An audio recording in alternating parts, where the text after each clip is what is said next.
Episode number 121. I wish I had no heart, it takes so, sighed Meg, after a pause. If life is often as hard as this, I don't see how we ever shall get through it, added her sister despondently. Here the clock struck 12, and both forgot themselves in watching Beth, for they fancied a change passed over her wan face. The house was still as death, and nothing but the wailing of the wind broke the deep hush. Weary Hannah slept on, and no one but the sisters saw the pale shadow which seemed to fall upon the little bed. An hour went by, and nothing happened except Laurie's quiet departure for the station. Another hour, still no one came, and anxious fears of delay in the storm, or accidents by the way, or, worst of all, a great grief at Washington, haunted the girls. It was past 2, when Joe, who stood at the window thinking how dreary the world looked in its winding sheet of snow, heard a movement by the bed, and, turning quickly, saw Meg kneeling before their mother's easy chair with her face hidden. A dreadful fear passed coldly over Joe, as she thought, Beth is dead, and Meg is afraid to tell me.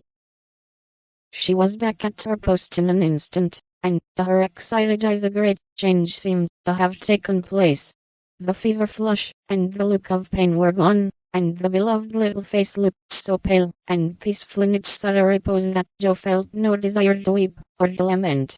Leaning low over this dearest of her sisters, she kissed the damp forehead with her heart on her lips, and softly whispered, "Goodbye, my Beth. Goodbye."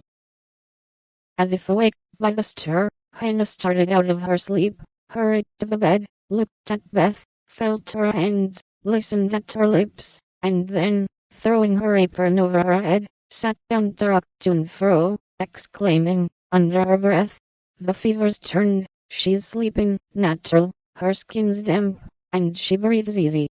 Praise be given. Oh, my goodness me." Before the girls could believe the happy truth, the doctor came to confirm it. He was a homely man, but they thought his face quite heavenly when he smiled, and said, with a fatherly look at them, "Yes, my dears, I think the little girl will pull through this time. Keep the house quiet, let her sleep, and when she wakes, give her." What they were to give, neither heard, for both crept into the dark hall, and, sitting on the stairs, held each other close, rejoicing with hearts too full for words. When they went back to be kissed and cuddled by faithful Hannah, they found Beth lying, as she used to do, with her cheek pillowed on her hand, the dreadful pallor gone, and breathing quietly, as if just fallen asleep.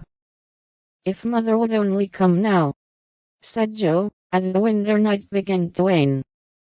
"See," said Meg, coming up with a white, half-opened rose. "I thought this would hardly be ready to lay in Beth's hand tomorrow if she went away from us. But it has blossomed in the night, and now I mean to put it in my vase here, so that when the darling wakes, the first thing she sees will be the little rose, and Mother's face."